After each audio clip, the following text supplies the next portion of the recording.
Class 11 आज से आप लोगों का वेक्टर शुरू हो रहा है, जो कि एक बहुत ही महत्वपूर्ण हिस्सा है फिजिक्स को पढ़ने के लिए। है तो ये मैथमेटिक्स का, लेकिन फिजिक्स के लिए इसकी उपयोगिता, इसकी यूटिलिटी, इसका यूजेज, इसका उपयोग बहुत बहुत ज्यादा है।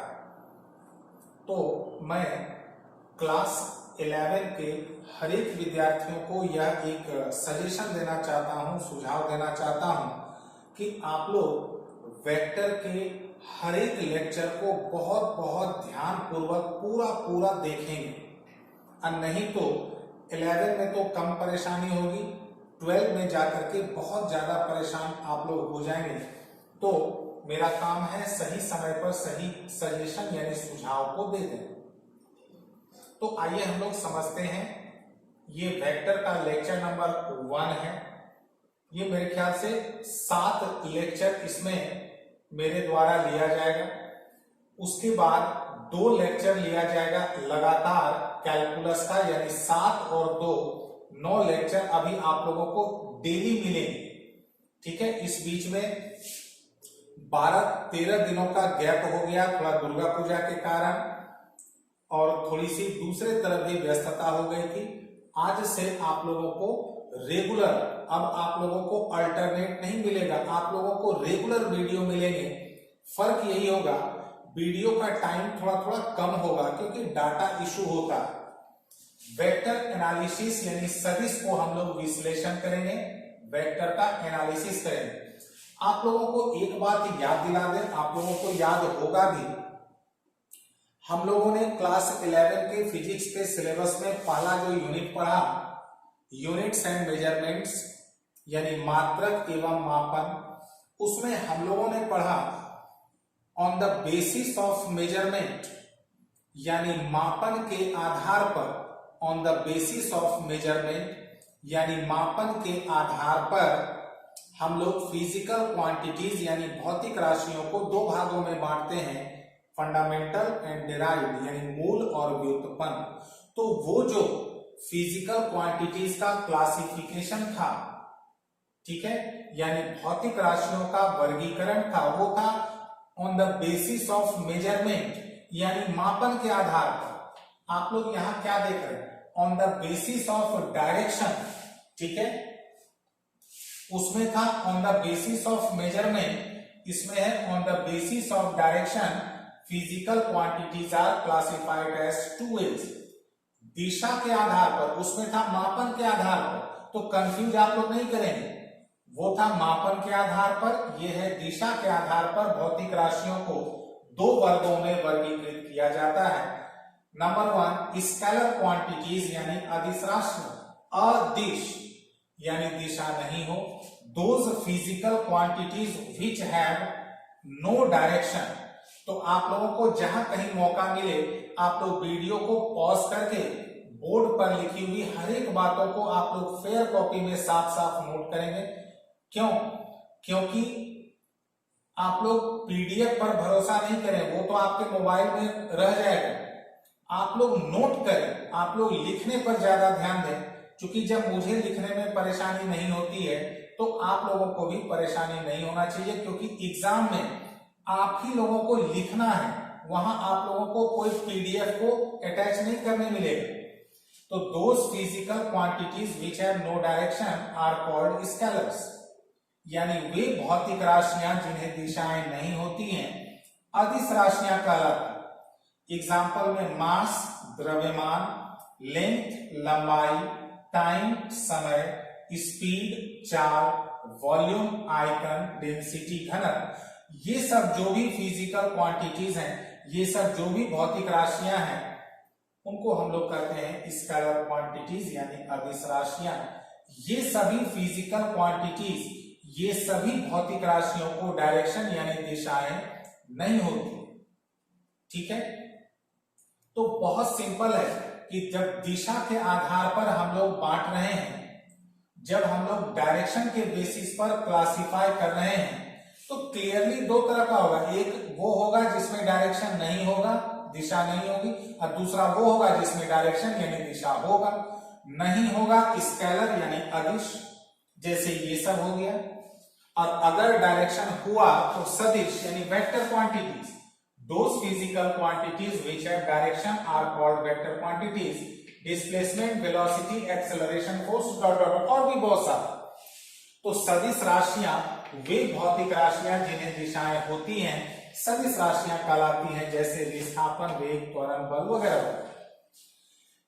यहां पर एक बहुत जरूरी बात मेरे हिसाब से क्लियर कर देना उचित रहेगा। वेक्टर यानी सदिश को पढ़ने की क्या आवश्यकता पड़ गई फिजिक्स में, मैं अभी इस पॉइंट को अभी रोक रहा, ठीक है। अभी हम लोग थोड़ी देर में इस पर आएंगे। उम्मीद है आप लोगों ने इस तरफ को नोट कर लिया होगा, तो मैं इस तरफ के बोर्ड को हटा रहा हूं, मिटा रहा हूं।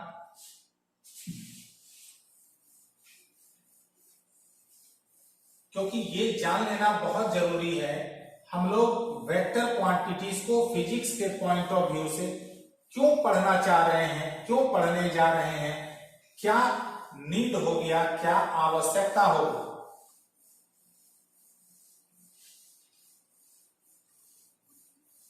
तो आइए मैं पहले आप लोगों को ये समझा दूं कि why the need of study vector, vector को पढ़ने की आवश्यकता क्यों पड़ गई। मैं एक एग्जांपल देता हूं आप लोगों को। जैसे ये एक वस्तु है, ये एक बॉडी, एक वस्तु है, कोई भी वस्तु, ठीक है। जरा आप लोग एग्जांपल ध्यान से सुनेंगे, तब हम लोग इस पॉइंट को क्लियर करें। अभी मैं यहां पर रुक रहा हूं, ठीक है। मान लें कि ये एक बड़ा वस्तु है, ये बहुत भारी है, इस वस्तु को खिसकाना, यहां से यहां लाना, एक आदमी इसको इधर खींच रहा है, यानी फोर्स लगा रहा है, बल लगा रहा है, ये वस्तु नहीं खिसक रहा है, ठीक है। तो क्या करेगा वो आदमी, इसको खिसकाना, यहां से यहां लाना, क्या करे, क्या यहां ऑप्शन है, दूसरे आदमी को बुलाया जाए। वो एक और आदमी को बुलाया, वो भी इस तरफ इसको खींचने लगा, ये वस्तु खिसक करके आ गया यहां, ठीक है। मान लेते हैं पहला आदमी ने इस पर फोर्स यानी बल लगाया 20 न्यूटन, दूसरे आदमी ने फोर्स लगाया, बल लगाया 15 न्यूटन। तो इस तरफ दोनों फोर्स, दोनों बल एक ही तरफ लगा, तो 20 और 15 35 यानी 35, ये ऑब्जेक्ट यहां चला, ठीक है। अब जरा आप लोग कल्पना करें कि यही वस्तु है। एग्जाम्पल आप लोग बड़े ध्यान से समझेंगे, आज का क्लास ज्यादा लंबा नहीं होगा, कल फिर आप लोगों का क्लास थोड़ा लंबा होगा, आप लोग डाटा बचा के रखेंगे। क्योंकि आज मैंने आप लोगों को इंफॉर्मेशन नहीं दिया था, इसलिए मैं आप लोगों का आज का क्लास छोटा ही रखने जा रहा हूं। कल आप लोग अपना अपना डाटा बचा के रखेंगे। अब जरा ध्यान दें, यही वस्तु है, यही पहला आदमी इधर खींच रहा है, उतने ही फोर्स, उतने ही बल से नहीं खिंचा रहा है, नहीं खिसक रहा है। दूसरा आदमी बुला के लाया, वो आदमी जरा दूसरे विचार का निकल गया, वो क्या किया, वो इसको इधर खींचने लगा, उतने ही फोर्स से 15 न्यूटन इधर खींचने लगा। अब जरा आप लोग सोचें, क्या ये वस्तु, ये ऑब्जेक्ट यहां पर पहुंचेगी? नहीं, ये आप लोगों को एकदम क्लियर हो गया होगा, किसी हालत में ये वस्तु यहां नहीं पहुंचेगी। अब जरा आप लोग एक चीज देखें, वही दोनों आदमी, वही वस्तु, वही जगह, वही फोर्स, सेम बल, लेकिन असर क्या है, इफेक्ट, असर वो बदल गया। यहां पर ये वस्तु खिसक के यहां पहुंच गई और यहां पर ये खिसका ही नहीं, जबकि वही दोनों आदमी, उतना ही फोर्स, उतना ही बल, वही वस्तु, वही ऑब्जेक्ट, लेकिन असर क्या हो गया, अलग हो गया। इसके पीछे कारण जरा आप लोग ढूंढते हैं। कारण ये रहा, पहला आदमी तो ठीक है इधर फोर्स लगा रहा था, बल लगा रहा था, यहां भी पहला आदमी इधर ही फोर्स यानी बल लगा रहा, लेकिन दूसरा जो है अपने द्वारा लगाया गया फोर्स यानी बल का जहां डायरेक्शन यानी दिशा जहां उल्टा किया, असर अलग हो गया। तो ये एग्जाम्पल उम्मीद है आप लोगों को समझ में आ गया होगा कि डायरेक्शन का कितना ज्यादा इंपॉर्टेंस है, कितना ज्यादा महत्व है। मैं एक और एग्जाम्पल आप लोगों को दे रहा हूं। एक एग्जाम्पल मैं और आप लोगों को दे रहा हूं, जरा आप लोग ध्यान देंगे उस एग्जाम्पल, क्योंकि वेक्टर जो है ना ये समझने का चीज है, मैथमेटिक्स है। एक एग्जाम्पल मैं दे रहा हूं, मान लेते हैं ये नदी है, इसमें पानी का फ्लो इस तरफ हो रहा है,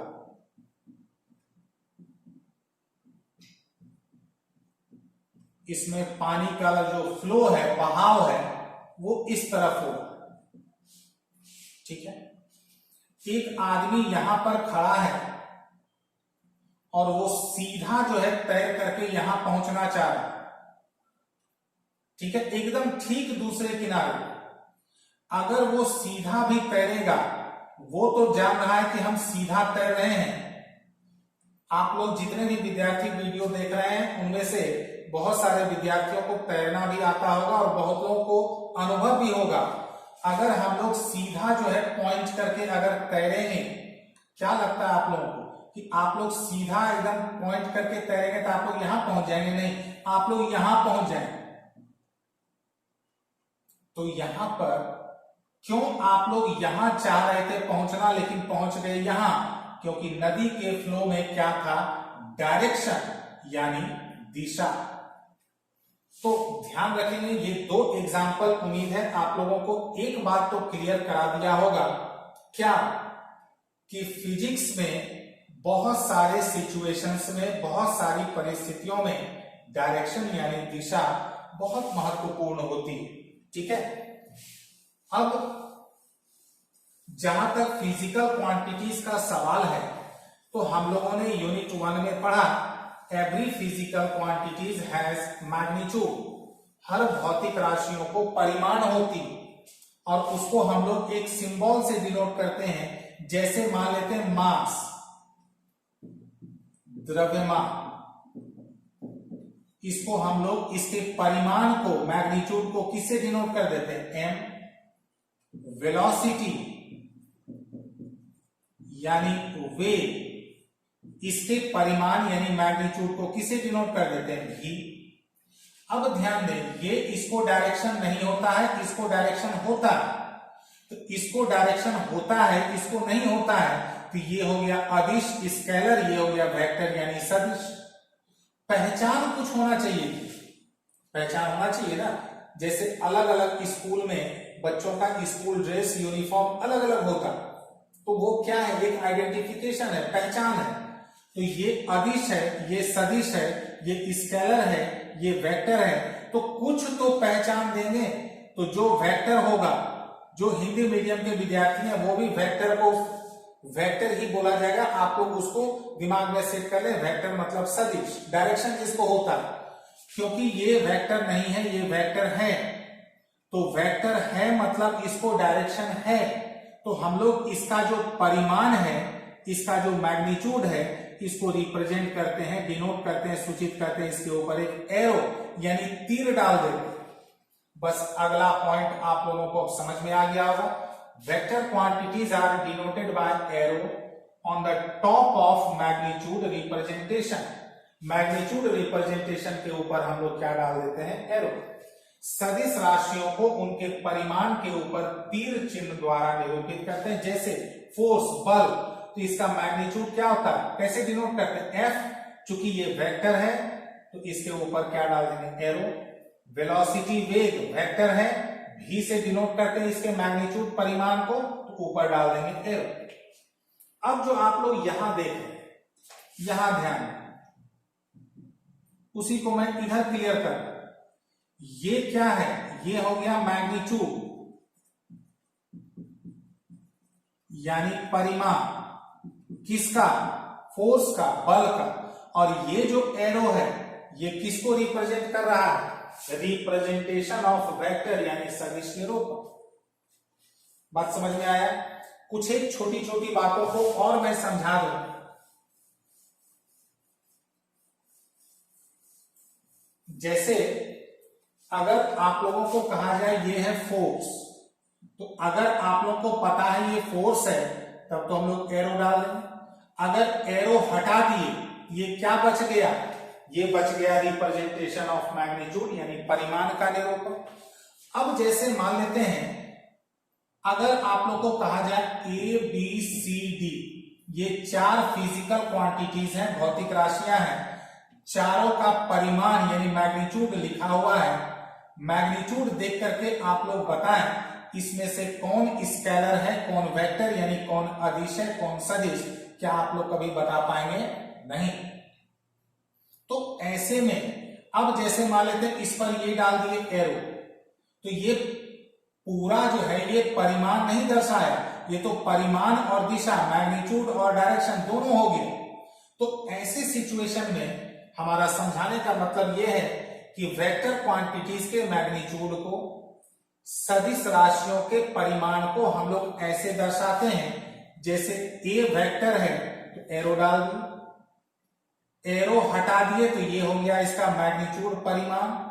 लेकिन एरो हटा देने के बाद पता ही नहीं चलता है ये स्केलर का मैग्नीट्यूड है या वेक्टर का।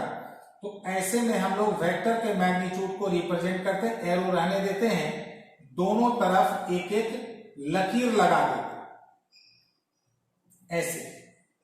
जैसे मान लेते हैं मैं आप लोगों को यहां पर एक एग्जांपल लिख देता हूं, आप लोग उसको नोट भी कर लें ऐसे। एग्जांपल,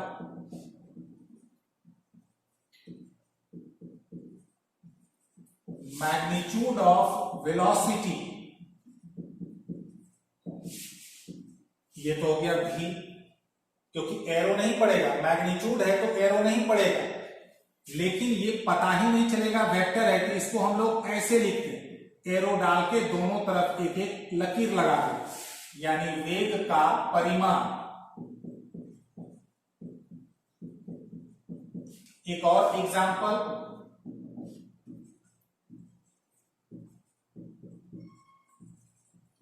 मैग्नीट्यूड ऑफ फोर्स, बल का परिमाण, ये तो हो गया F। लेकिन एरो तो नहीं देना है क्योंकि मैग्नीट्यूड है, परिमाण है। लेकिन कंफ्यूजन हो जाएगा बिना एरो का कि वेक्टर है कि स्केलर है, अदिश है या सदिश है, पता नहीं। तो चूंकि ये वेक्टर है तो इसको हम लोग F पर एरो डाल के दोनों तरफ एक एक लकीर लगा दें। ठीक है। एक चीज और, जैसे ये वेक्टर का डायरेक्शन है तो डायरेक्शन में हम लोग एरो देते हैं, ये तो आप लोग को पता ही है। डायरेक्शन जहां से शुरू होता है उसको हम लोग कहते हैं टेल, पूंछ, और जिधर एरो बढ़ता है उसको कहते हैं हेड, शीर्ष। जिधर डायरेक्शन बढ़ता है उसको कहते हैं हेड, और जहां से डायरेक्शन शुरू होता है उसको क्या कहते हैं? टेल। ठीक है। तो उम्मीद है वेक्टर से जुड़ी हुई ये छोटी छोटी जो है बेसिक पॉइंट्स यानी मूल बातें आप लोगों को समझ में आ गई होगी। आप लोग इतना जरूर ध्यान रखेंगे कि वेक्टर के परिमाण को, वेक्टर के मैग्नीट्यूड को हम लोग दोनों तरफ एरो लगे, दोनों तरफ लकीर लगा के डिनोट करते हैं। ठीक है। अब हम लोग आगे बढ़ेंगे। वेक्टर जो होता तो बहुत तरह का है, लेकिन इसके मेन 4 टाइप होते हैं। ठीक है। तो इधर आप लोगों ने नोट कर लिया होगा। आप लोग ध्यान रखेंगे, जहां आप लोगों को मौका लगे बोर्ड खाली दिखे, मेरे द्वारा ढका हुआ नहीं दिखे, आप लोग पट से वहां रोक करके नोट कर लेंगे। और वेक्टर को एकदम फेयर कॉपी में बढ़िया से नोट करेंगे। ध्यान रखेंगे 11 में ये कम, 12 में ज्यादा काम देगा।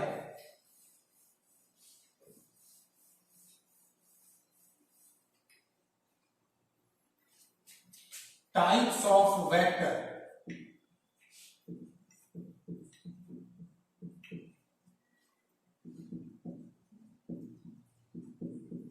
सदिश के प्रकार। फिर से मैं यहां बता दूं, ऐसे तो होते हैं अलग अलग बहुत सारे प्रकार के, लेकिन हम लोग यहां पर इसके 4 प्रकार को समझेंगे, बस उतना ही काफी है। पहला,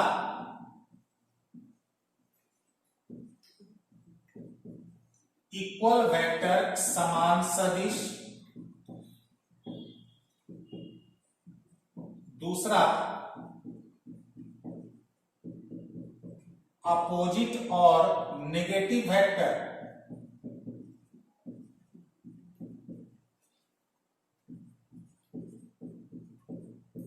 विपरीत या